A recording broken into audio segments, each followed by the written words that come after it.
इच्छिता ती पाहे धन्य मी जन्मालो दास विठोबाचे झालो आयुष्याच्या या साधने सच्चिदानंद पदवी घेणे धन्य मी जन्मालो दास विठोबाचे झालो तुका म्हणे पावटणी करू स्वर्गाची निशाणी धन्य मी जन्मालो दास विठोबाचे झालो कीर्तन रूपी सेवेसाठी घेतलेला अभंग जगद्गुरु जगद्वंदनी तुकोबरायांचा चाराचा स्थिती पर प्रकरणातील अभंग आपण सेवेसाठी निवडलेला आहे। या अभंगाच्या माध्यमातून जगद्गुरु जगद्वंदनी तुकोबराय सांगतात अनेक ब्रह्मांड आहेत आणि अनेक ब्रह्मांडामध्ये अनेक लोक आहेत, परंतु त्या लोकांपैकी हा जो लोक आहे मृत्यू लोक जो आहे या लोकाची इच्छा स्वर्गादी देव करतात। म्हणून तुकोबरायांनी शब्द वापरला इह लोकीचा हा देह निवळ देह पण नाही, हा देह 84 लक्ष योनींपैकी हा देह ज्याची इच्छा स्वर्गादी देव करतात देव इच्छिता ती पाहे। मग ज्याची इच्छा स्वर्गादी देव करतात तो देह आम्हाला अनावधानाने प्राप्त झाला म्हणून तुकोबराय सांगतात आम्हाला मिळालेला देह आम्हाला मिळाला म्हणून आम्ही धन्यतेच्या पात्रतेचे आहोत। धन्य आम्ही जन्मालो दास विठोबाचे झालो। या देहाच्या साह्याने काय करता येतं तुकोबराय बोलून गेले आयुष्याच्या या साधने सच्चिदानंद पदवी घेणे धन्य आम्ही जन्मालो दास विठोबाचे झालो। याच देहाच्या साह्याने सच्चिद आनंदाची पदवी प्राप्त करता येते असा देह आम्हाला प्राप्त झाला म्हणून तुकोबराय शेवटी सांगतात एवढंच नाही तर एखाद्याला दुर्दैवाने जर दुर्बुद्धी सुचली की मला मुक्त अवस्था प्राप्त होऊन सुद्धा स्वर्गाला जाण्याची इच्छा तयार झालीच तर तुकोबराय सांगतो त्याला स्वर्गाला जावं लागत नाही, स्वर्ग त्याच्या पावलाखाली जन्म घेतो। तुका म्हणे पावटणी करू स्वर्गाची निशाणी धन्य मी जन्मालो दास विठोबाचे झालो पांडुरंगा करू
आता माझ्या भावांतराय नमो देवा आले तुझे नाम उच्चारितो जस गतीने विराग धाता नमो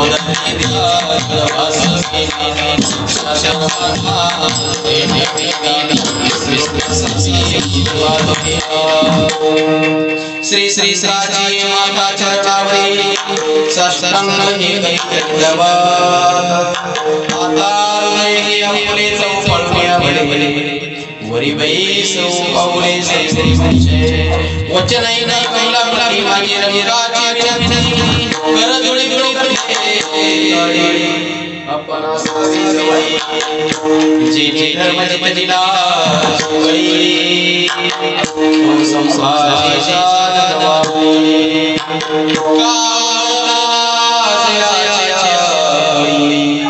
दया परपच्या चरणकमळी दडी दवा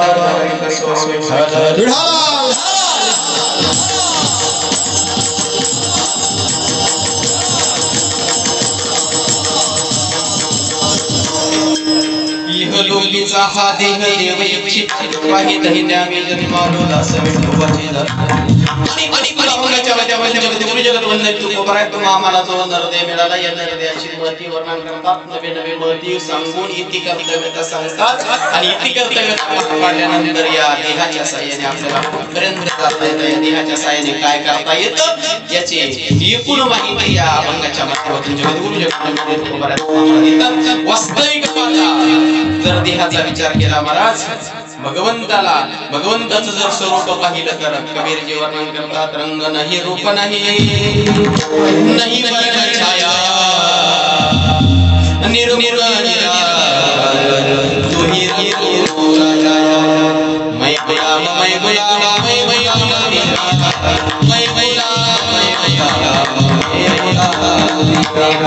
ज्याला रंग नाही, ज्याला रूप नाही, ज्याला वर्ण नाही, अव्यक्त निराकार नाही, जाकार जेथोनी चराचर जाईशी, हे परमात्म्याचं स्वरूप आहे. परंतु एकले ना कंठवे म्हणून केली 14 भुवने निर्माण. एकट्याला राहत नाही म्हणून 14 भुवनांची निर्मिती झाली, 4 खाणी झाल्या, 184 योनी झाल्या.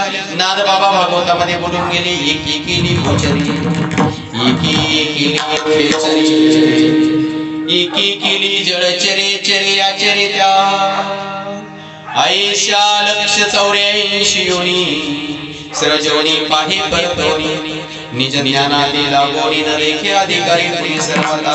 उच्चर केले खेचर केले, उभयचर केले, जळचर केली, परंतु भगवंताच्या स्वरूपाला चालणारा कोणीच नाही. आणि म्हणून सुंदर हरी हरी हरी हरी पाऊले मनुष्य स्वराचे थापे कमाक सोडून द्या ना, तर बांधलेला असेल त्याचं सही पाकवाड्यात थापता की त्याचं सही चालू ते कीर्तन संपेकर असं झालं तर अवघड आहे ना. विठाला विठा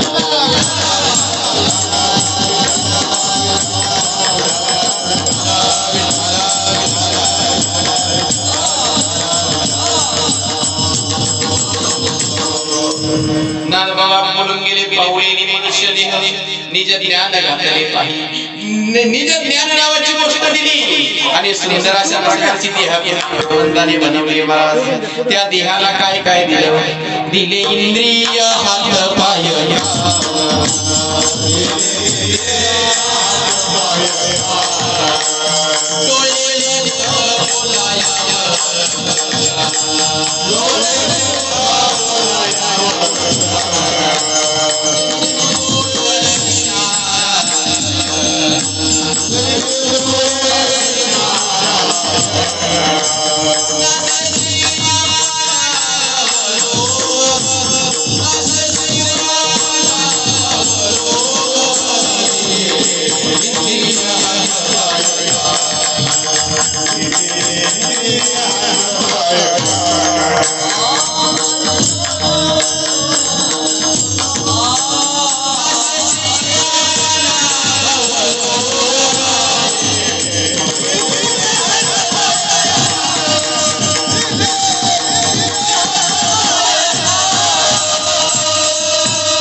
जोडशी नारायण प्रत्येक शास्त्रकार सुंदर वर्णन करतात. हस्तो पवित्रो यदि दानं पवित्रो यदि पवित्रो यदि ज्ञान घोषो पवित्रो यदि मानिष्ठान कंगना हृदय ब्रह्मणिष्ठा ठेवलेले पवित्र होईल, हात दान कर्म केलेले पवित्र होतील, पाय लोकाला लाथा घालून पवित्र होतील. पाय कशाने पवित्र होतील, तीर्थयात्रा, पाय पवित्र होतील तीर्थयात्रा केल्याने. परंतु तीर्थयात्रा कशी करायची, तीर्थयात्रा केव्हा करायची, हे 2 नियम महत्त्वाचे. तीर्थयात्रा कधी करायची, जाऊ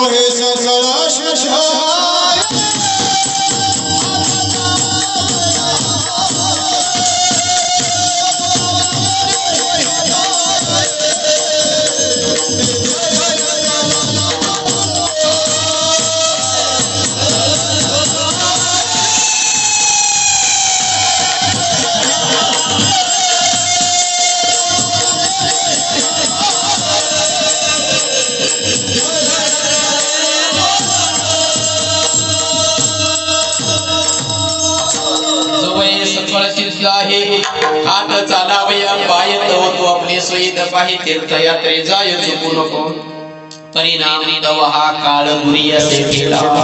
हो, काळाची झळ घालण्याची ताकद नाही तुम्हाला. जोपर्यंत देह चांगला आहे तोपर्यंत पण माणसं दुर्दैवाने गुडघ्यातून गेल्यानंतर दिंडीला जातात. सगळा मोठा जमा दिंडीला मला लक्षात विनोदाचा भाग सांगायचा नाही, परंतु कधी दिंडीला कधी जावं, जोपर्यंत देह चांगला आहे तोपर्यंत जवळ सकळ सिद्ध आहे. हात चालावया पाय होतो आपले स्वीकार पाहिजे यात्रेचा.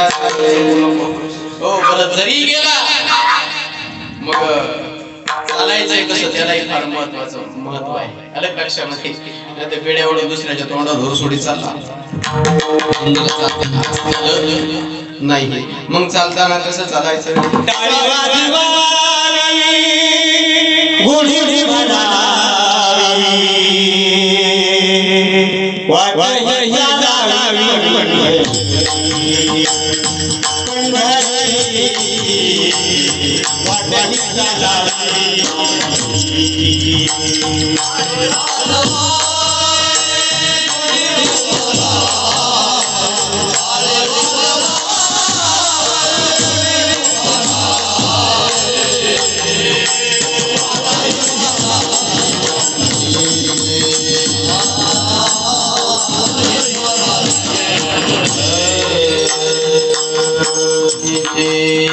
काळी वाजवावे कुणी उभारावे वाटाई चालावी पंढरीची.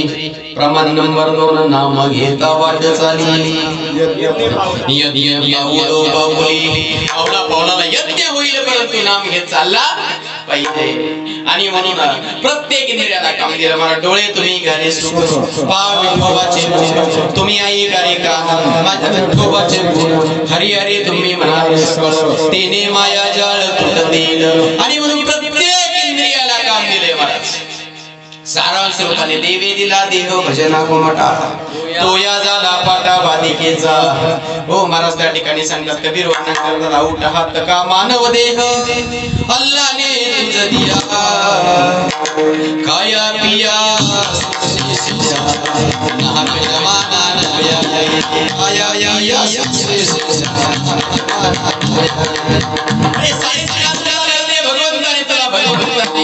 भगवत अनुभूतीसाठी दिला, भगवत प्राप्तीसाठी दिला राजा. परंतु आम्हाला नरदे मिळाला पण कळाला नाही. एक वर्ग असा नरदे मिळाला नाही, दुसरा वर्ग असा मिळाला पण कळाला नाही, तिसरा वर्ग असा मिळाला आणि कळाला, चौथा वर्ग असा मिळाला नाही पण त्याची महती कळाली. हो जनावरांना मिळालाही नाही कळालाही नाही.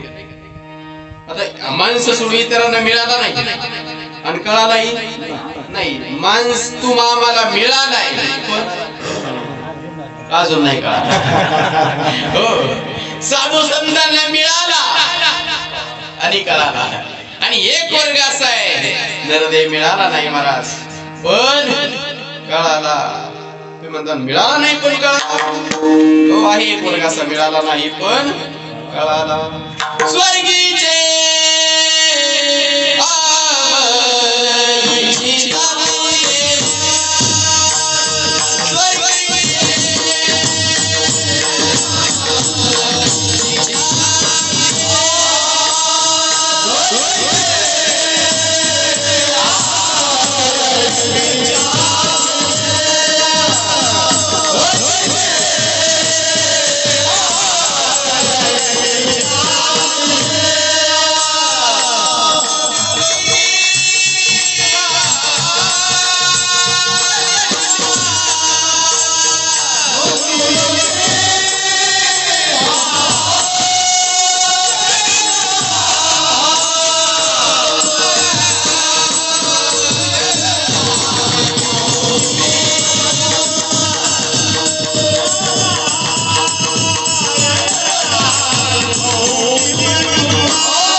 मृत्यू लोकी व्हावा जन्माम्मा.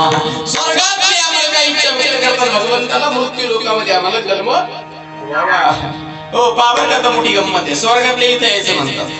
कुठं कुठं मृत्यू लोकात नाही, लिंगाळी द्यायचं म्हणजे कोण स्वर्गातले. इथले कुठं जायचं म्हणतात काय काय गोड. आता स्वर्गात काय आहे, काय आहे म्हणण्यापेक्षा काय नाही. आपल्याकडं खडीच्या साडका बनवल्या जातात, स्वर्गामध्ये चिंतामध्ये रत्नाच्या साडका आहे. आपल्याकडं येड्या बाबळी आहे, स्वर्गामध्ये कल्पतरूची वन आहे. आपल्याकडं जर्शी गाय आहे, स्वर्गामध्ये कामधेनू आहे. आपल्याकडं माणसं म्हातारी होतात, स्वर्गामध्ये तारुण्य संपत नाही, केस पिकत नाही, केस काळे करावं लागत नाही. कुठं स्वर्गामध्ये हो अप्सरांचा भोग आहे, नृत्यांगनाचं नृत्य आहे. असं फिल्टरचं पाणी प्यावं लागत नाही, स्वर्गामध्ये अमृत प्यायला मिळतं. मग एवढं सगळं स्वर्गामध्ये, तरी स्वर्गातला इथं यायचं का म्हटलं. त्याने उत्तर फार सुंदर दिलं मला. नारायण नामे हो जीवन मुक्त, कीर्तनी अनंत गाऊ किती. म्हटले नारायण नामाने आम्ही काय हो, जीवन मुक्त हो. याचा अर्थ स्वर्गातला जीवन मुक्त नाही.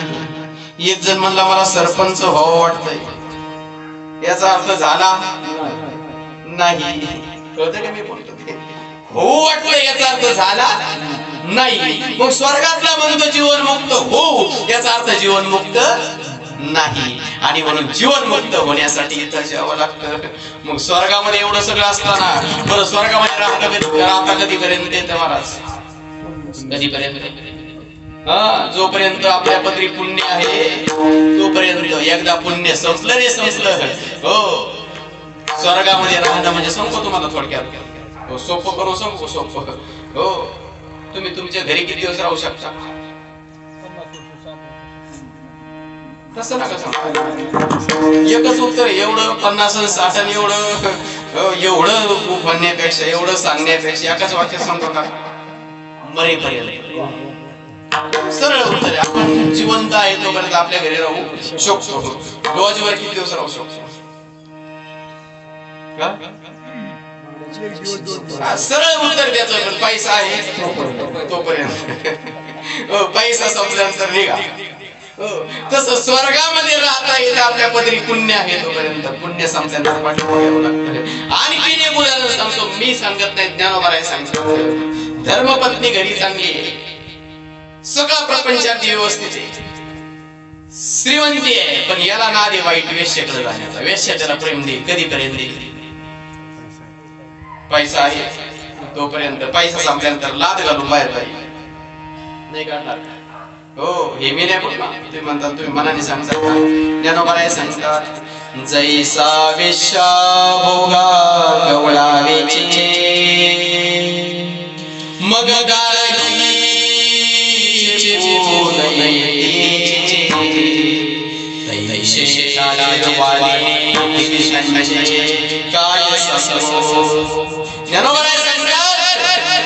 जशी वेश्या जोपर्यंत प्रेम देते ज्याच्या याच्यात पैसा आहे तोपर्यंत, तसं तुम्हाला पुण्य आहे स्वर्गाला राहता येतं. आणि त्याच्या अगोदरची उभी, ही आता उभी वाचली मी, ही नंतरची याच्या अगोदरची एक उभी आहे.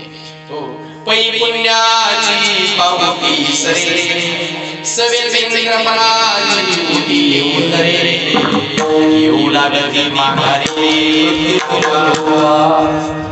पुनरुपी जननम पुनरुपी मरणम निवेळाच्या मायाने देवावे वचन मनोनिय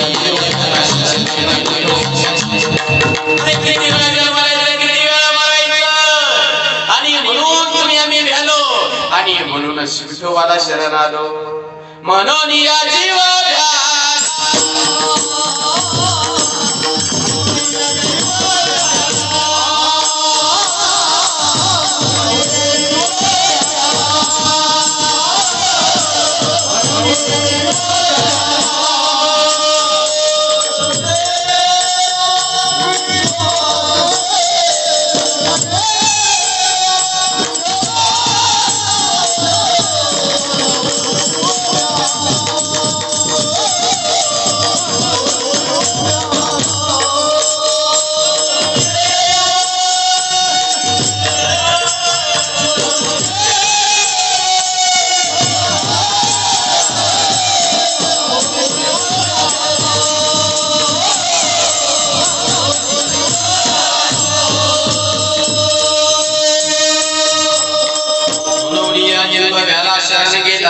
अशी म्हणून तुम्ही आम्ही भगवंताला शरण आलो.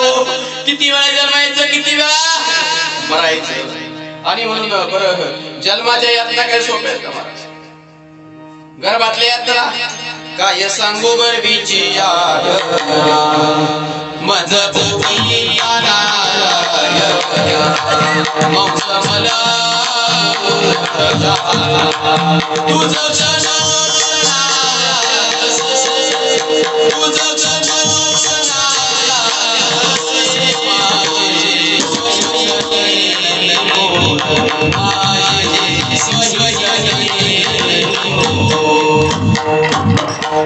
क्षणाला विनंती करतो महाराज. एक वेळ करी या दुःखावे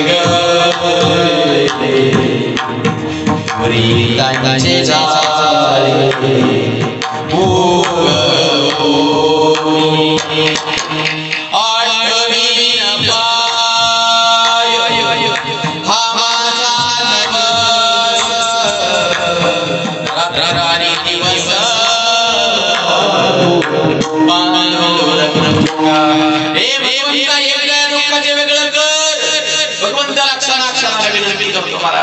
आणि म्हणे दुःखाच्या जन्म मरणाचे दुःख फार आणि म्हणे या जन्म मरणाच्या फेऱ्यातील सुटायचंय. आणि म्हणून शेवटाची पाळी एक मनुष्य जन्म चुकलियावर फेरा पडे बहुत जन्मानंदी जन्मला सेना देव तो सोयरा करिया करिया स्वहियाचा स्वार्थ करिया बाबा स्वहियाचा स्वार्थ. खूप भाग्य झालं ना शेवटची पाळी राजा सावरो. हो आणि म्हणून मिळालेल्या देहाचं सार्थक आम्हाला करायचं आहे. पण कशाने सार्थक होईल? हो सामान्य जीवाची भूमिका काय? इथं प्रत्येकाची मुलाखत जर घेतली तर प्रत्येकाचं उत्तर वेगळं मिळेल. एखाद्या म्हाताऱ्या माणसाला विचारून पहा बाबा सार्थक कशाने, म्हाताऱ्याचं उत्तर मिळेल काय नाही पोरांनी आता शेवट गोड करावा आहे तो पण नीटनेटकं सांभाळू. हे म्हाताऱ्याचं सार्थक. ज्याचं लग्न नाही झालं ना त्याला विचारून पहा तुला कशा सार्थक वाटतो? तो म्हणतो मला हेकणी चकणी कशी का भेटाना बापून भेटावा. त्याला सार्थक कशात वाटलं? लग्न होणे. ज्याला पोरं नाही त्याला पोरं होणे. ज्याला झाली त्याला वाटतं ती चांगली शिकावा. जे चांगले शिकले त्यांना वाटते शिकून हुकू नये, यांना नोकऱ्या लागावा. ज्यांना नोकऱ्या लागल्या त्यांना वाटतं यांना नोकऱ्यावर छोकऱ्या मिळावा, त्यांना पोरं चालू द्या उजाडूस तो. काय का नाही? सामान्य जीवाची भूमिका काय महाराज? वाढावे संतान क्रूरही वावे गाडी गाडी गाडीला पाणी याच्यामध्ये सामान्य जीवाला सार्थक वाटतं. पण या सार्थक होत नाही राजा. मग सार्थक ज्या गोष्टीने होतं तुकोबारायला विचारलं सांगा तुकोबाराय सार्थक कशाने होईल? तुकोबारायने उत्तर दिलं मला विठ्ठलाची एक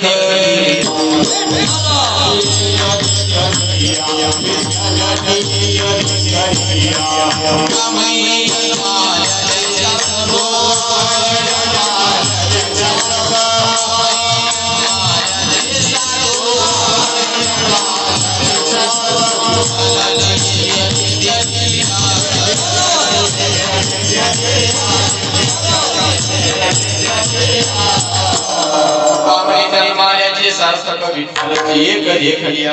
मग त्या परमात्म्याला पाहण्यासाठी आम्ही या मिळूद्याला आलो. हो मग असा असताना परमात्मा कुठे? देव चराचरामध्ये भरलेला आहे. देव नाही अशी जागा नाही. माझ्या जनाबाईने फार सुंदर म्हणून देवाला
थोरला चराचरी देवा हे हृदय मंदिरी शोभून आहे.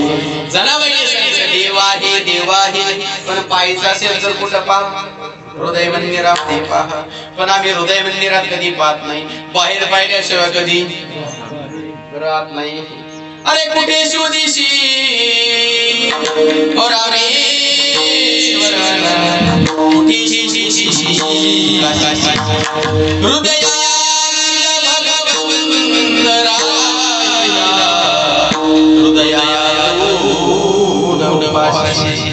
कबीर करतात. अरे रोटी न देवे मरे अनाड़ी दुनिया भजन अनाड़ी दुनिया भजन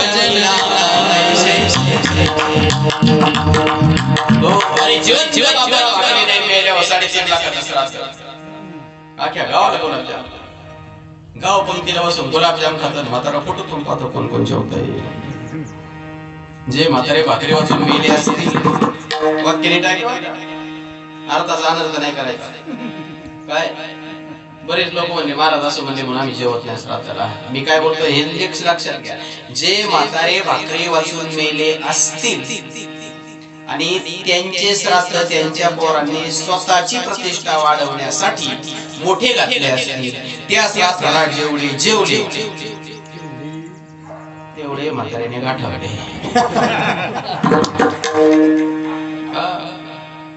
वड्याच्या वरना निघून देतो म्हातारा त्यांना. मी नाही बोलत भूके नाही अन्न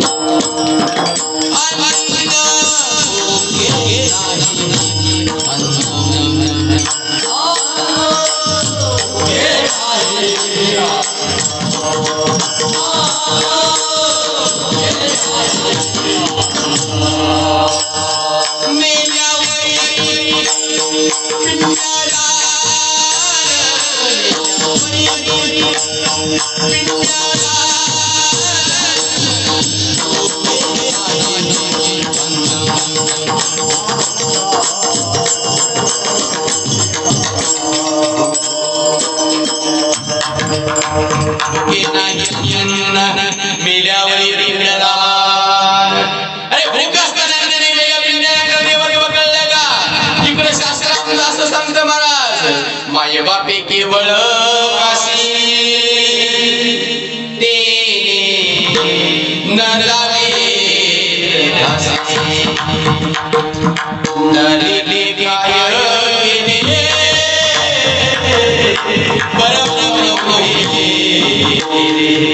पुंडलिकाने कशाच्या जोरावरती कशाच्या जोरावरती कशाच्या जोरावरती भक्ती नाही, आई वडिलांची सेवा. खरंय काय असं चाललंय आंदोलन सगळे म्हणतात म्हणून नाही. हो हेही खरंय. ते म्हणजे कोणतं असं नाही, ते सांभळ्यासारखे गमत आहे. हो काय पुंडलिकाची अवस्था महाराज. मात्या पित्याच्या गळ्याला दोरी बाई खांद्यावरी पुंडलिक काशीया पुंडलिक काशीया ही अवस्था पुंडलिकाची आहे. पण ज्यावेळेस स्वामी संघ महात्मा जीवनामध्ये आला, सद्गुरू म्हणून जीवनामध्ये आले, त्या पुंडलिकाला जेव्हा सद्गुरूचं मार्गदर्शन झालं महाराज, त्यावेळेस पुंडलिकाने यांची सेवा सुरू केली. भीमा नदी होती फक्त, चंद्रभागा नव्हता, पंढरपूर नव्हतं, हो दंडकारण्य होतं आणि पर्णकुटी करून पुंडलिक त्या ठिकाणी वास्तव्याला राहिला. पण पुण्याचा एवढा त्या ठिकाणी वाढ झाली, अगणित पुण्याची वाढ. इंद्राला वाटलं माझ्या पदाव घालतो की काय, म्हणून इंद्रदेवाने वरुणाला सांगितलं एवढा काही वर्षा होऊ दे, एवढा काही पाऊस येऊ दे, याची तपश्चर्या भंग झाली पाहिजे. म्हणून भीमा नदीला भयंकर प्रलय आला, पूर आला. पण तिथं आल्यानंतर त्या भीमेला आज्ञा नाही मिळाली महाराज. त्या भीमेने वळसा घातलाय. हो आणि वळसा घातल्यानंतर चंद्राची कोर तयार झाली, त्या दिवसापासून ती झाली चंद्रभागा. आणि विश्वाचा मग चालक मालक साक्षात पुंडलिकाला भेटण्यासाठी आला. पुंडलिकाने सांगितलं, तुझं लागी येथे बोलाविले कोणी, पार्थिल्या वाचवणी आला असे का? गजेंद्राला संकट होत, द्रौपदीला संकट होत, दैच्या परी मजवा नाही संकट. काय करू पुंडलिका सांगणार. पुंडलिकाच्या पाठीमागे महाराज पुंडलिकाच्या हातामध्ये कामधंदा करत असतात. वीट कारे पुंड्या मातलासी उभे केलेले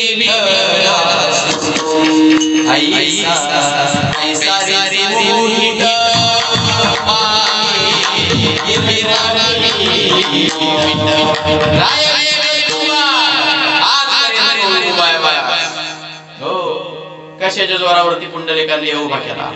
आई वडिलांच्या सेवेच्या जोरावरती. आमच्या अंतिम घटका मोजणारे आई वडील सोडून दिले ना, मी वारी भेटल का?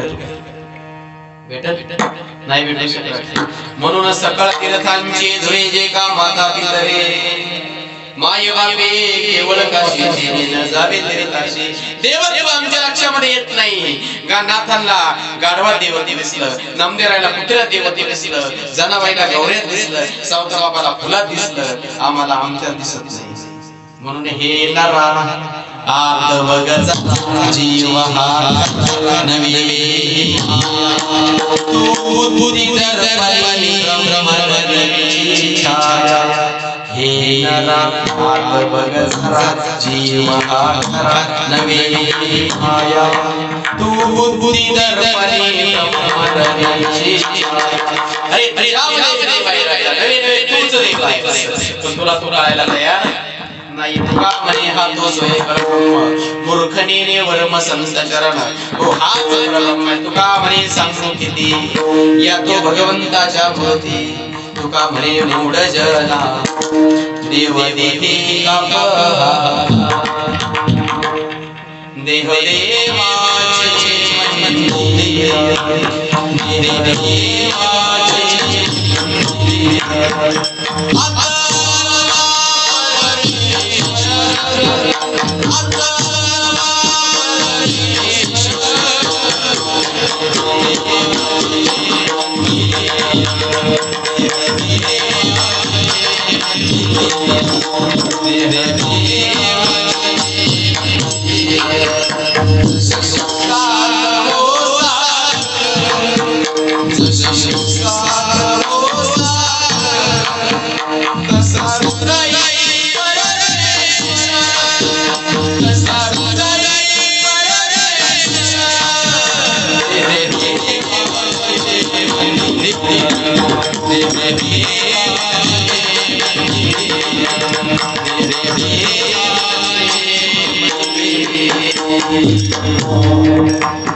जसे ओलोणी तैसा हृदय चक्रपाणी.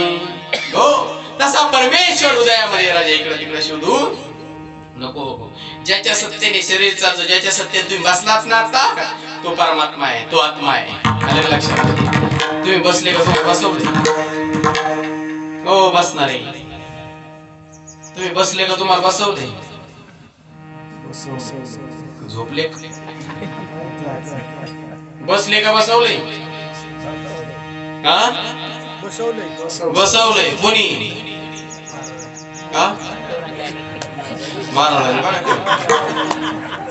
म्हणजे तुमची इच्छा नाही बसायची. तुम्ही आले का? तुम्हाला आणलंय? आले नक्की? तुमच्यापैकी कोणी छाती वाटते सांगा बरं. असं परत जाणार आहे नाही सांगा. जाणार अशी खात्री कुणाला? घरी जाणारच आहे तो, असं कुणाला खात्री? क्षण भंगुर नाही भरवसा, वारे सावर थोडा माया काही नजरे पुढे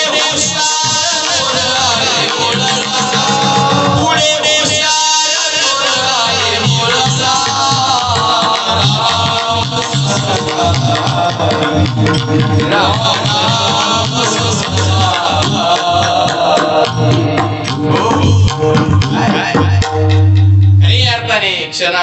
भरोसा नहीं, क्या भरोसा इस जिंदगी का, साथ देती नहीं हो किसी का।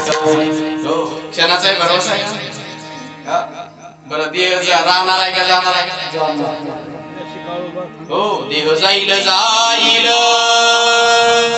यासी काळोबा। मग तुम्ही देह तुम्ही त्या देहातले तुम्ही का ते म्हणतात जरा जडच वाटते होय ऐका ना। देह तुम्ही दिसताय ते तुम्ही का याच्यात आहे ते तुम्ही?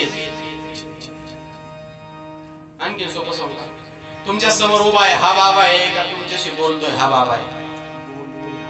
ओ बाबा सांगा ना, दिसतोय हा बाबा का बोलतोय हा बाबा? हा बोलतोय हा बाबा। कोणता बाबा? कोणता बाबा? बोलतोय हा बाबा। दिसतोय हा बाबा का बोलतोय हा बाबा?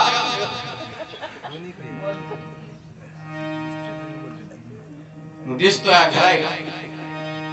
म्हणजे असं होणार नाही, अशी कल्पना करा कीर्तन करता करता माझं बरं वाईट झालं। नगरच्या पुढे माझं गाव आहे, तुम्ही नरवडे महाराज पाठवणार का नरवडे महाराज असं बडं पाठवणार? काय पाठवणार बोला ना? बड मग दिसतंय काय? तुम्ही नादी कोणाच्या लागली म्हणायच्या तरी माण्यांना का कळत नाही? ज्याच्या सत्तेने हे शरीर चालतं ती सत्ता म्हणजे परमात्मा आहे। चाले हे शरीर कोणाची आस,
चाले हे शरीर कोणाची आसक्ती कोण बोलवितो हरिविना देखवी ऐकवी एक नारायण दयाळे भजन करू किंबोना भगवंताचा संस्कार हे आर्याला स्वार्थ करणारा मी आहे पण म्या बोलविल्या विदो म्या चालविल्या सूर्य म्या हलविल्या वादळे सगळं जगाचा चालला मीची वृक्षाची पाणी हलविल्याची सत्ता राहिली किंबोना मला सुंदर काय तुझी आसक्तीने वेदाशी बोलणे सूर्याची सांगणे तुझी आवडले आई सासू समर्थ ब्रह्मांडाचा तरी वर्म हे जाणोनी शरणातो म्हणून ज्याच्या सक्तीने हे शरीर चालतं ती सत्ता म्हणजे आत्मा आहे आणि आत्माचा देवांचा सर्व गती राम सूर्यप्रकाश रश्मी नंदेवा प्रमाण आत्मान आमिदा सर्व गती पूर्ण एक नंदे एक हरि आत्मा जीव शिव सब माया योगवान घरी मन आणि या हरिहाच्या साह्याने आत्माला मागची ओळख करता येते करा याच जन्मी ओळखी करा आत्माराम संसार सुगम होऊ नका या जन्मामध्ये आत्मारामाची ओळख करता येते ना मग हा निर्णय किती महत्त्वाचा आहे हो याची किंमत किती माहिती यदि याची किंमत 2000 साली 25 वर्षापूर्वी जागतिक सर्वेक्षण झालं होतं त्या सर्वेक्षणामध्ये देहाची किंमत निघाली होती मला 220 कोटी या देहाची किंमत निघाली होती 220 कोटी 25 वर्षानुसार महागाईनुसार 5 कोटी वाढले असते 225 कोटीचा देह आपला केवढ्याचा म्हणजे एखादा विकायचा ठरला केवढ्याला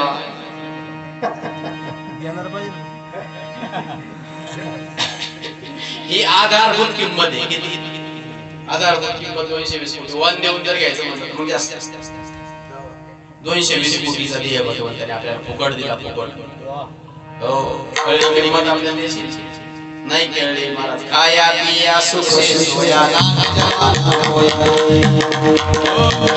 350 कोटीचा देह ठीक आहे ना 225 कोटीचा देह पण आपल्याला त्याची किंमत नाही कळली मतदानाला 225 विकला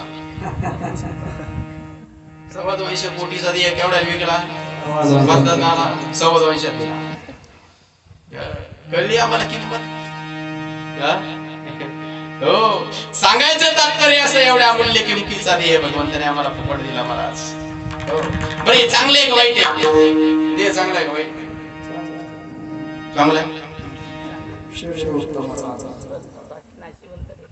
नाशिवंत देह आयुष्य खातो काळ आणि मग चांगला आहे का वाईट आहे मला वाईट आहे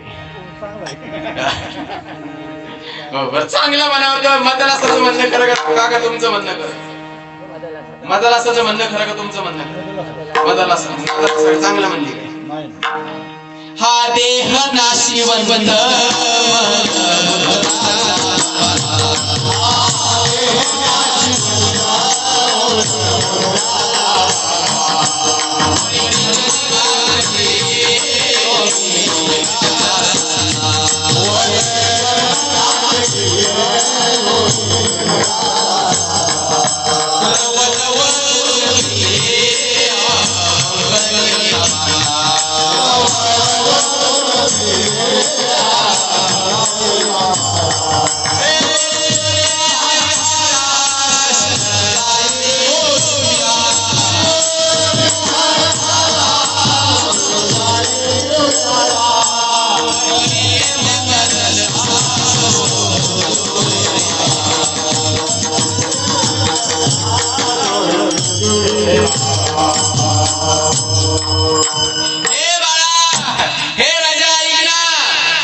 सौंदर्यवान देह पण ऐक ना तो कसा आहे हा देह नाशिवंत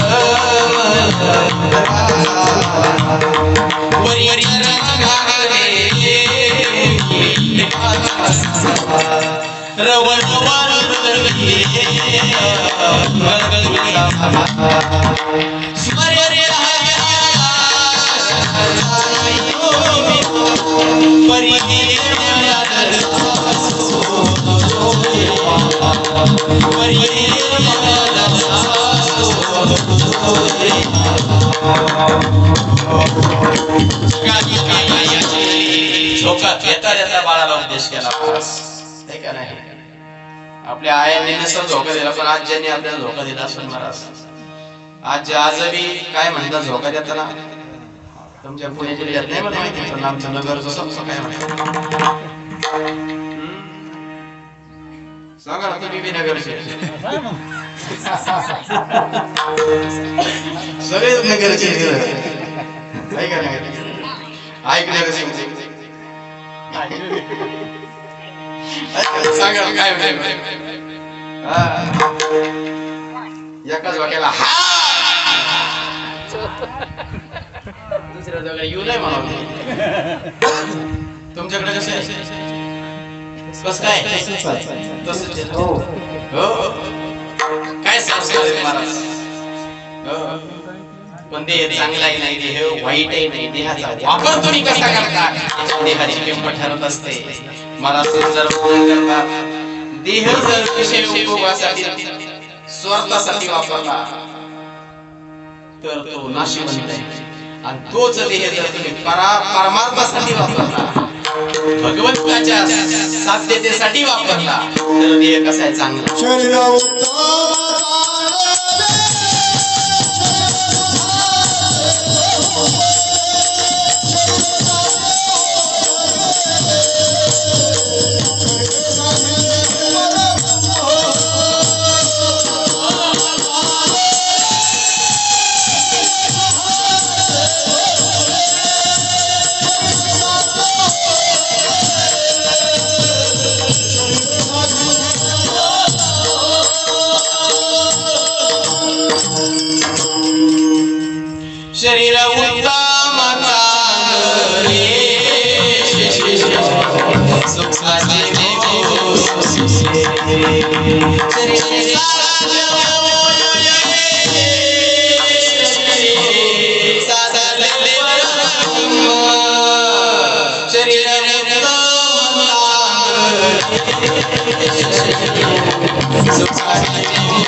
परब्रह्माची प्राप्ती करता येते म्हणून देह वापरतोय कसा याच्यावर देहाची किंमत ठरत असते. अणुशक्ती चांगली का वाईट, अणुऊर्जा विज्ञानाने तयार केली की नाही, केली की नाही, मग चांगली का वाईट, चांगली. बॉम्ब तयार करून टाकलं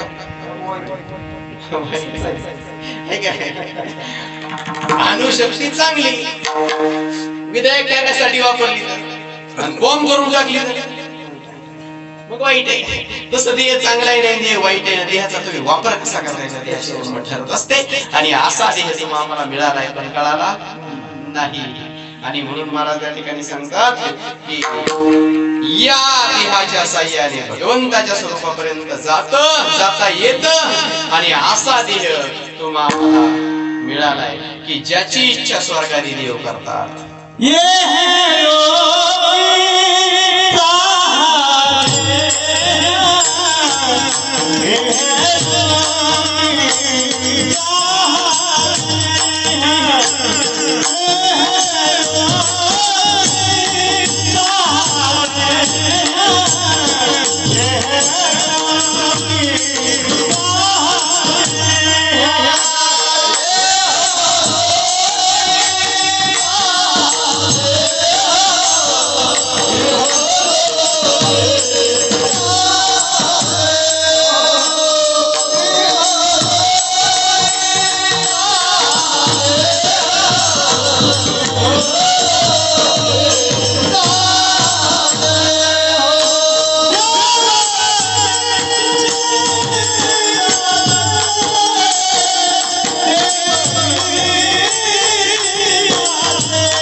प्रथम चरणामध्ये जगद्गुरु जगदवंदनी तुकोबराने सांगायला सुरुवात केली. असा नरदेव अमूल्य किमतीचा नरदेव भगवंताने आम्हाला दिला. एवढीच किंमत या देवाची असं नाही तुकोबराय सांगत ज्याची इच्छा स्वर्गादी देव करतात. इह लोकीचा हा देह ज्याची इच्छा स्वर्गादी देव करतात. देव इच्छिता ते पाहे. देव इच्छा व्यक्त करतात याचं कारण काय हो? कारण या देहाच्या साह्याने भगवंताची प्राप्ती करता येते. आता स्वर्गातला देह देव आहे. माझ्या बरोबर एक चुकून एक दोन गोष्टी आल्या गाडीमध्ये. 1 किलो वजनाच्या आहे साधारण. एक लोखंडाचा गोटा आहे गोळा आणि एक चांदीचा गोळा 1 किलोचा आहे. माझ्या काहीच कामाचा नाही. कीर्तन संपल्यानंतर मी फुकट देणार आहे पण एकाला एकच देणार. काय घेणार आपण मस्त लोखंड.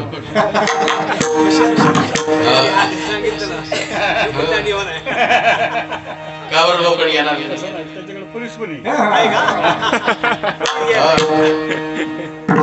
लोखंड घेणार का बरं? तुमच्या परिचय माझ्याकडे फक्त दोन आहे. एक चांदीचा गोटा आणि एक लोखंडाचा गोटा. फुकट देणार आहे एकाला एकच देणार. काय घेणार? खरं सांगायचं काय कडू काका काय घेता तुम्ही लाजले म्हणजे यायच्या गावात कसं सांगू चांदी घेतली काय घेणार चांदी घेणार बरोबर ना सरळ सरळ पण ज्याच्याकडं कुणाकडं परिचय घेणार तो काय घेईल लोखंड घेईल का बरं परिस लावलं काय कशात मग चांदी लावून मग ऐका जरा इथं महत्वाची मेक आहे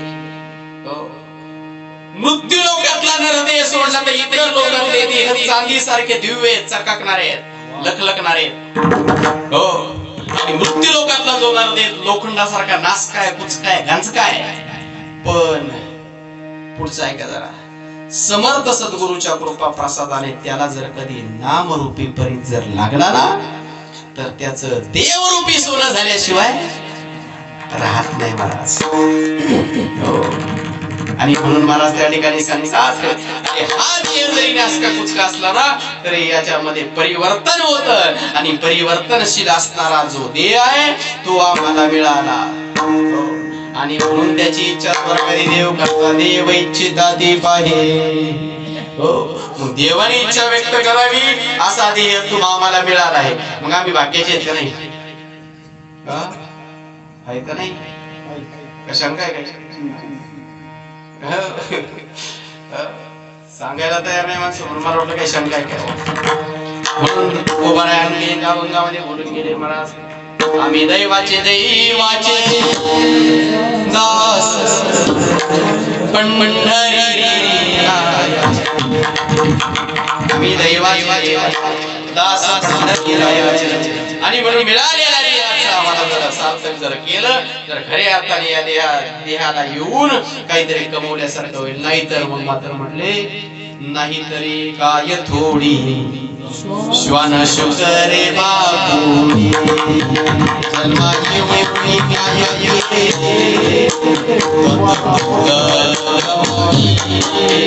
म्हणजे मुद्द्यालाच गमवलं पण जर या देहाच्या साह्याने परमार्थाची जर प्राप्ती जर झाली खऱ्या अर्थाने भगवंताची प्राप्ती झाली तर मात्र हा देह खऱ्या अर्थाने काय होईल सार्थकी लागेल आणि म्हणून तुकोबाराय सांगता आम्हाला हा नरदेह मिळाला आणि म्हणून आम्ही कसे आहोत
दुसऱ्या चरणाने जगद्गुरु जगद्वंदनी तुकोबाराय सांगा धन्य आम्ही जन्मालो का देह मिळाला ऐका बरं जरा काढून देह मिळाला म्हणून धन्यतेच्या पात्र हे तुकोबारायने सांगितलं पण तुकोबाराय फार चतुर आहेत महाराज तुकोबाराय पुढे मेघ ठोकली तुम्ही म्हणता का कारण त्यांना माहित होतं उद्या 24 तास दारू पिऊन मानणारा पिणारा सुद्धा पिऊन राष्ट्रीय चालता चालता छाती वाटतो छाती ठोकून म्हणाल तुकोबारायने सांगितलं धन्य आम्ही जन्मालो गांजा वाटणारा म्हणून धन्य आम्ही जन्मालो नको ते उद्योग करणारा म्हणून धन्य आम्ही जन्मालो म्हणजे का तुकोबारायने सांगितलं पण तसं नाही. तुकोबाराय पुढे म्हणतात दास विठोबाचे झालो. एक मुख्य हायवे रस्त्यापासून मुख्य रस्त्यापासून एक गाव 2 किलोमीटर अंतरावर, पण ते गाव फार मोठं गाव, पण गावाला जाण्यासाठी साधन नाही. मग चौकामध्ये रिक्षावाले उभे राहायचे. रिक्षावाले दुपारी जशी जशी सीट मिळतील तशी घेऊन जायचे. दुपारचे 2 वाजलेले, मे महिन्याचं कडक ऊन, गर्दी नाही काय नाही. एक म्हातारी 4-5 नातवंड घेऊन आली. रिक्षावाल्याला विचारलं, रिक्षावाल्या भाऊ अमुक अमुक गावाला जायचे, किती रुपये घेशील? आता दुसरे सीट नसल्यामुळं उगतच होतं ना. म्हणजे किती पैसे घेशील? रिक्षावाल्या 100 रुपये घे. म्हातारे पुढीचे असतात, इकडल्या नाही, नगर जिल्ह्यातल्या, पुणे जिल्ह्यातले 1 नंबर म्हातारे. ते म्हणले, हे म्हातारे म्हणले योग्यची 100 रुपये. रिक्षाला समजून सांगितलं 100 रुपये लिटर डिझेल आहे, पेट्रोल त्याच्या पुढे, महागाई वाढली, येताना सीट भेटत नाही, मोकळं यावं लागतं. सगळं समजून सांगितलं तर म्हातारीने खाना टाकला. रिक्षावाला उन्हाने तापला होता आणि म्हातारी परत तापावला. रिक्षावाल्याला म्हातारी म्हणली, पोरांचे किती घेशील? खाना टाकला म्हातारी, पोरांचे किती घेशील? रिक्षावाला तापला. रिक्षावाला म्हणला, म्हातारी सगळे पोरं तुझे फुकट नाही, पण तुझे 100च घे. 99 बनू बापाला. प्रश्न मिटला नाही मिटला. हो, पण म्हाताऱ्या रिक्षावाल्याच्या पुढची म्हातारी निघली. म्हातारी म्हणली, रिक्षावाल्या भाऊ तुला खरं सांगू का, मला पोरांसाठी रिक्षा करायची. एक काम कर, तू पोरं घेऊन पुढे चाल, मी पायी येते. कोणता घालच्या रिक्षावाला पोरं घेऊन पुढे जाईल? रिक्षावाला पोरं फुकट नाही. केव्हा म्हातारी बसेल तेव्हा. तसं या ठिकाणी तुम्ही आम्ही देह मिळाला, धन्यतेच्या पात्रतेचे नक्की नक्की नक्की आहोत, पण केव्हा केव्हा? तुकोबाराय सांगतात दास विठोबाचे झालो, बिड्यावरून नाही म्हणायचं धन्य आम्ही जन्मालो. हो, दारू पिऊन नाही म्हणायचं धन्य आम्ही जन्मालो. धन्य कधी? दास विठोबाचे झालो. विठोबाचे दर्शन झालेत का? हो, मग विठोबाचं दास होण्यासाठी काय करावं लागतं महाराज? हो, विठोबाचं दास होण्यासाठी आता आयुर्मान कमी कमी होत चाललंय. सतयुगामध्ये 1 लाख वर्ष आयुष्य, द्वापारयुगामध्ये 1000 वर्ष आयुष्य, त्रेतायुगामध्ये 10,000 वर्ष आयुष्य, कलियुगामध्ये किती सांगितलं? 100 वर्ष.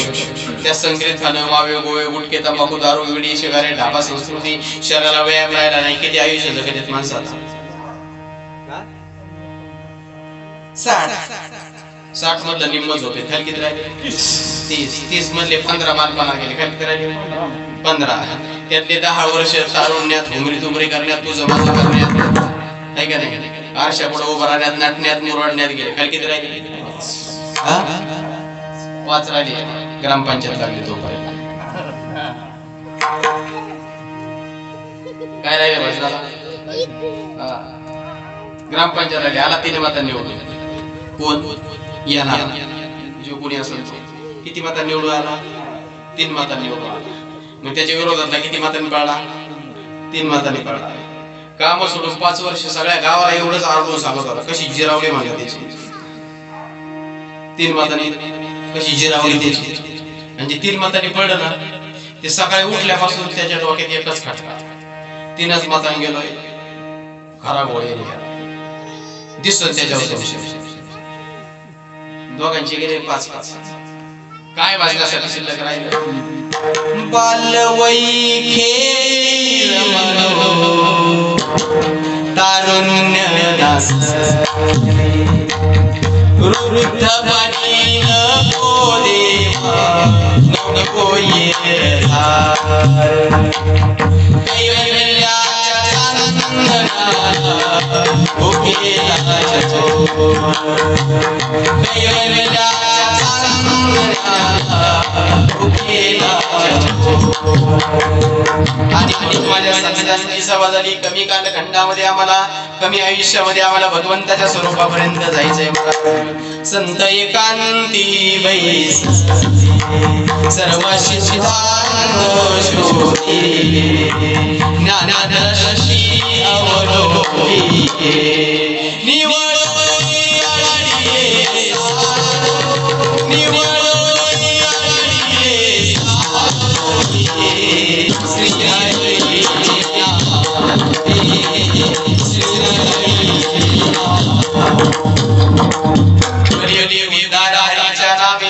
कलियुगामध्ये उद्धार कसे लिहतो? फक्त भगवंताच्या नामाने.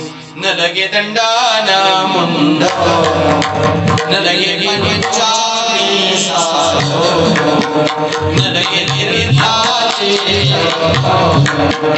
तुम्ही आठवा मधुसूदना तुम्ही आठवा मधुसूदना वासुदेव वासुदेव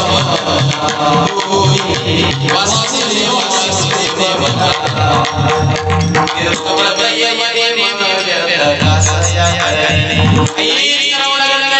फक्त भगवंताचं काय कलियुगामध्ये नामचिंतन सांगितलं महाराज.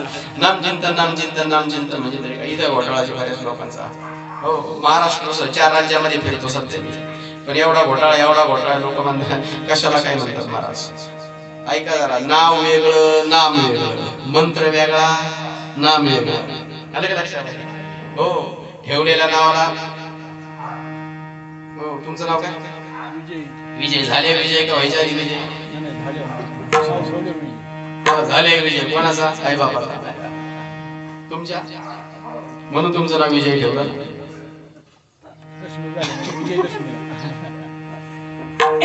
अहो, तुम्ही झाले म्हणून तुमच्या आई बापाचा विजय झाला म्हणून तुम्ही विजय. आलं का लक्षामध्ये? मी बोलत नाही उपजल्या बालकाशी नाव नाही येते देवीला नावाशी ओदेत होते. बरोबर ना? मग झाले विजय. व्हायच्या आधी नाव नाही. तसंच झाल्या विटेवर उभं राहिल्या पांडुरंग, त्याच्या आधी कोण? देव आहे का नाही? देव आहेच का नाही? आहे का नाही? कधी विटेवर उभं राहायच्या आधी देव नाही का? कोणता? द्वारकेची मूर्ती आणि माती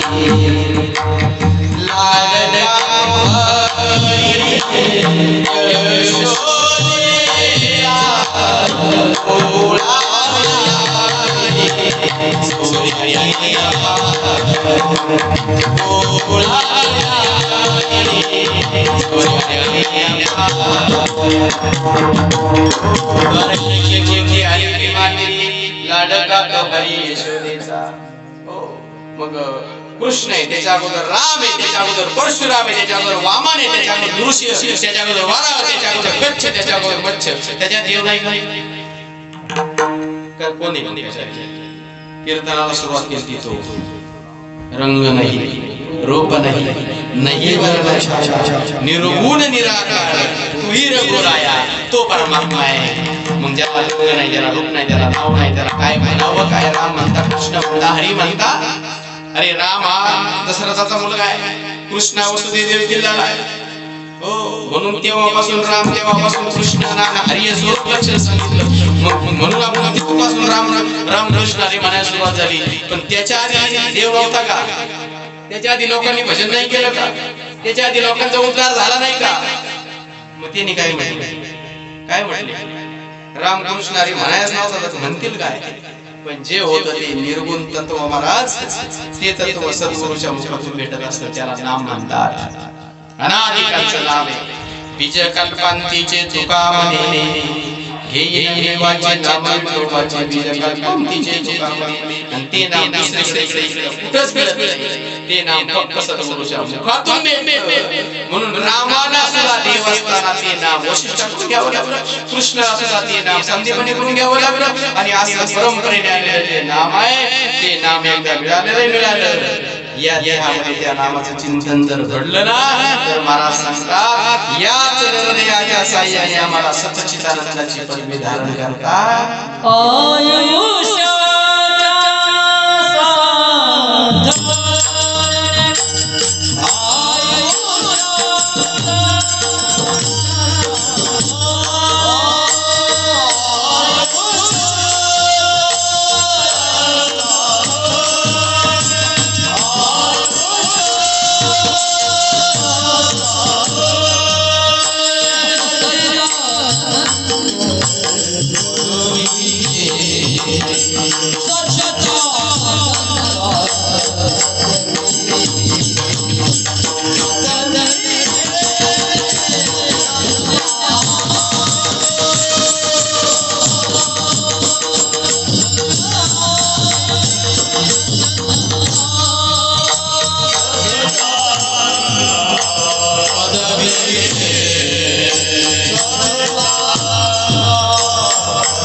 धन्यामी जन्मालो दास विठोबाचे दालो या आयुष्याच्या साधने सच्चिदानंदाची पदवी. आता आम्ही बरेच पदवी घेतल्या मला पदवी घेतल्या बरेच पदवी घेतल्या परंतु महाराज सांगतात एकच पदवी नरदेवाच्या साह्याने. कोणती पदवी?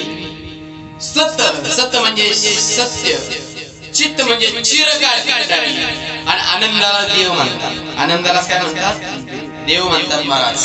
सत्पदते ब्रह्म चित्पदती माया आनंदपदी जया मलती. आनंदाच्या पदाला हरी असं म्हणतात. मग सत चित आनंद म्हणजे सत्य चिरकाळ टिकणारं भगवंताचं स्वरूप आपल्याला अनुभवता येतं असं जगद्गुरु जगदवंदनी तुकोबाराय सांगतात. एवढंच नाही भागवतामध्ये उभे आयुष्याच्या या साधने सच्चिदानंद पदवी एवढा अधिकार नारायणे कृपावलोकने दिदलासे. आणि म्हणून अशा पद्धतीने भगवंताच्या स्वरूपाला आम्हाला जाता येतं कशाने? त्या नामचिंतनाने. आणि म्हणून मोठ्या प्रेमाने सगळ्यांनी आता तो टाळ्या वाजवा, हाताने चिंतन करा. काय झालं? विठोबा रखुमाई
चिंतने चिंतने बघा चिंतन चित्ताला लावी मनाचे मनाला उन्मनीच्या सुखात पांडुरंग भेटले. हो चिंतन करता करता करता करता देव पावयाशी गेलो तेथे देवाची होणे ठेलो. तुका म्हणे आम्ही झालो अग्नी रूप लागोने दीपाप पुण्यांगा. तुका म्हणे गंगा सागर संगमी अवघ्या झाल्या उर्मी. हो आणि म्हणून त्या ठिकाणी देव पाहण्यासाठी गेलो. देवाचं चिंतन केल्यानंतर देव होता येतं महाराज. अलग लक्षात देवाचे चिंतन केल्यानंतर नाम उच्चारित आठवणी पुढे उभा जगते मुखी नाम हाती मोक्ष ऐशी साक्ष बहुतांची वैष्णवांचा मान करा दुरतुरा वस्तुशी याची देही याची डोळा भोगो मुक्तीचा सोहळा. आणि अशी अनुभूती भगवंताची येते. आणि एकदा का आपण देवाची अनुभूती आणि देव स्वरूपाला प्राप्त झालो रे झालो मग महाराज त्या ठिकाणी सांगतात आता चिंतन करायची आपल्याला चिंता करायची गरज नाही, कारण चिंतनाने आता आमचा काळ त्या ठिकाणी गेलेला आहे. हो, महाराज त्या ठिकाणी सुंदर वर्णन करतात. मग कैशी चिंता तुम्ही देवा देव झाल देव तुम्हा देव हो, देव आपला झाला, आपण देवाचे बरोबर. माझं लग्न झालं, बायको माझी मी काय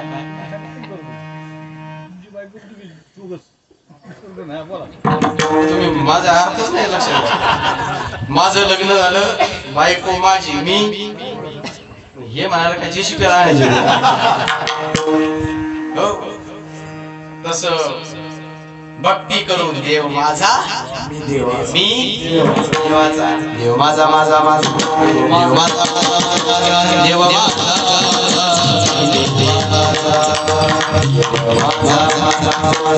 देव माझा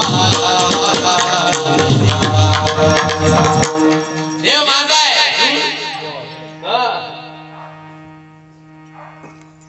तुमची बायको तुमचं ऐकते, तुम्ही ऐकावंच लागतं. ऐका, आपण देवाचं ऐकतो. देव अनेकांची कामं महाराज श्री एकनाथ सदरी माधवजी सर्व कामे करीतो स्वकरे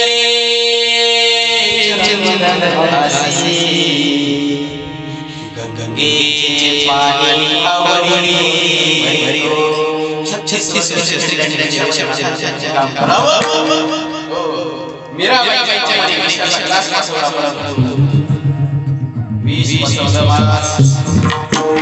मीराबाईसाठी घेतो विष दामाजीचा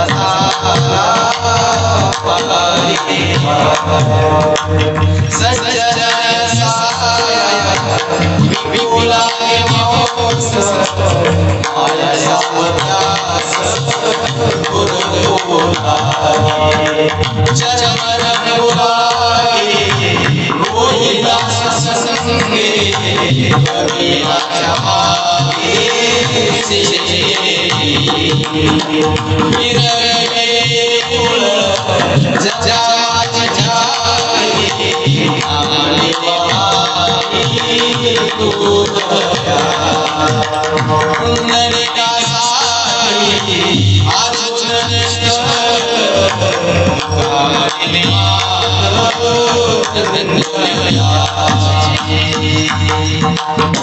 अरे सकल जीवांचा करीतो संभाळ तुझं मोकलीला ऐसे नाही. सगळ्या जीवांचा तू संभाळ करतो, तुला मोकलीला असं नाही राजा, पण त्यांचं बा हो. आणि देवा देव जर आपला आला ना झाला ना हरी आला हटा मग कैशी भय चिंता तुम्ही देवा ते बजार देवा ते दुष्ट तेल परस्परा ते घडेल प्रीत तुम्ही आज्ञा भगवान तुम्ही वाचा शुद्धी पवार मग तुम्ही बोलावं तसं घडावं, तुम्ही आज्ञा करावं तसं देवाने वागावं. आणि म्हणून तुकोबराय सांगतात दुर्बुद्धी जर सुचली एखाद्याला मोक्ष मिळून सुद्धा भगवंत हातामध्ये येऊन जर दुर्बुद्धी सुचली ना की मला स्वर्गाला जावं असं वाटलं एखाद्याला तर तुकोबराय सांगतात त्याला स्वर्गाला जावं लागत नाही. त्याच्यासाठी स्वर्ग तुका म्हणे पावटणी करो स्वर्गाची दिशा. पावटणी म्हणजे पाऊल खून, जिथं पाऊल आपण ठेवतो ना की खून तयार होते ना पावलाची, त्या पाऊल खुनेमधून स्वर्ग तयार होतो महाराज. अलग लक्षामध्ये हो. भगीरथासाठी आनंदी स्वर्गाभूनी गंगा मौन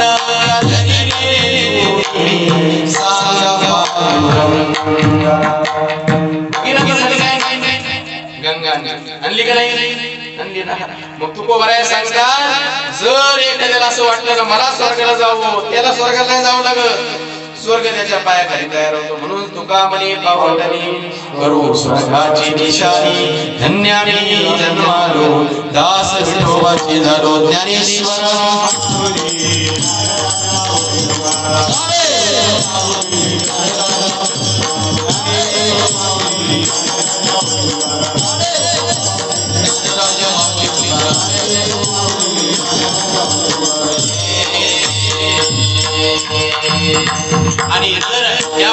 तिने जर जीवन नैवेद्य जर भक्ती जर नाही केली आणि मग जन्माला आला आणि जन्माला आल्यानंतर अंतकाळ जर त्याचा झाला, महाराज मरण येतं. मरण येतं म्हणजे नेमकं काय होतं? शरीरामध्ये 5 प्रकारचे प्राण आहेत. प्राण, अपान, व्यान, उदान आणि समान, त्याला पंचप्राण म्हणतात. आणि त्यातला प्राण अगोदर निघून जातो, अपान हळूहळू निघून जातो, पण व्यान, उदान आणि समान लवकर निघत नाही. मग आमच्या हिंदू धर्म संस्कृतीमध्ये फार ऋषी मुनीने फार मोठं संशोधन केलं महाराज. सगळे संशोधन आमच्या धर्मग्रंथात ते. हो, आता मला वेळ कमी सांगायला काय, हे लाईटचा जो शोध आहे ना, ते आमच्या ज्ञानेश्वरी मधला आहे. उदकाचे नियवेशे प्रगटले तेज लखलखे दिशे, ते असे विजुमांचे सलील काही. पाण्याच्या आवेशामध्ये, पाण्याच्या दाबामध्ये विजेची निर्मिती ज्ञानोबाचा सिद्धांत आहे महाराज. काचविंदू मोतीबिंदूचे ऑपरेशन आमच्या ज्ञानेश्वरी मधलं. व प्रत्येकाच्या खिशात मोबाईल आले, परंतु पहिले घरात फोन होते. भारतात एकच कंपनी होती. कोणती? काय होती? कोणती होती माहित नाही? BSNL, भारत दूरसंचार निगम. आम्हाला सगळं माहिती, भारत माहिती, दूरसंचार माहिती. निगम म्हणजे काय? निगम म्हणजे अंतराळातल्या अदृश्य ध्वनी लहरींचं संकलन जिथं केलं जातं आणि त्याचा आधार प्रदान जिथून केलं जातं ना, त्याला निगम शब्द वापरला. मग निगम वल्ली कुणी प्रगट केली? ज्ञानराज माझी योगाची माऊली, जेने निगमवल्ली प्रगट केली, प्रत्येक घरामध्ये देवी आहे. दूरदर्शनचा संशोधन म्हणजे आमच्या महाभारतातलं पहिल्या महाभारत. हो, संजय टीव्ही हे की नाही? संजय टीव्ही पण पहिला टीव्ही तयार केला, दुर्दैवाने आंधळ्या पुढे ठेवला. पुन्हा पुन्हा पुन्हा धृतराष्ट्रापुढे हो घोटाळा झाला. त्याच्यानंतर महत्वाचा विषय असा आहे की सोनोग्राफीचं संशोधन महाराजांना तुकोबरायचा गर्भी असता दिला दंड, वरती पाय ही गर्भातली अवस्था आहे. म्हणून चला हे संशोधन मी तुम्हाला 3 तास सांगू शकतो, पण आपल्याला महत्वाचं मग प्रेत आपल्या ऋषी मुनींनी आपल्याला अग्नी संस्कारच का करायला सांगितले? प्रेत ठेवताना दक्षिण उत्तरच का ठेवायचे? प्रेताचं डोकं दक्षिणेस का करायचं? फार सुंदर विषय महाराज. त्याचं कारण असलेला वैज्ञानिक आधार आहे. चुंबक जर धरलं तर स्थिर राहतं दक्षिण उत्तर, म्हणून चुंबकीय शक्तीचं आकर्षण दक्षिण उत्तर आहे. त्या चुंबकीय शक्तीचं आकर्षण आहे 3 प्राण शरीराचा जो स्थिर आहे. कोणते? व्यान, उदान आणि समान. हे 3 प्राण त्या चुंबकीय शक्तीचं आकर्षण लवकर खेचले जावेत, म्हणून प्रेताचं डोकं प्रेत दक्षिण उत्तर ठेवायचे. डोकं दक्षिण का करायचं? पृथ्वी 2 गतीने फिरते, एक परिवहन गतीने, एक परिभ्रमण गती. म्हणून त्या गतीच्या अनुषंगाने प्रेताचं डोकं दक्षिणेकडे. त्याच्यानंतर 3 फेरेस का मारायचे, 3 छिद्रच का फाडायचे, घट का खाली फोडायचा. हो, जसा त्या घाटाचा विनाश झाला तसं जो चितेमध्ये घटे त्याचा विनाश आहे. 3 छिद्रातून पाणी का सोडलं? प्रकृती 3 गुणाची आहे, म्हणून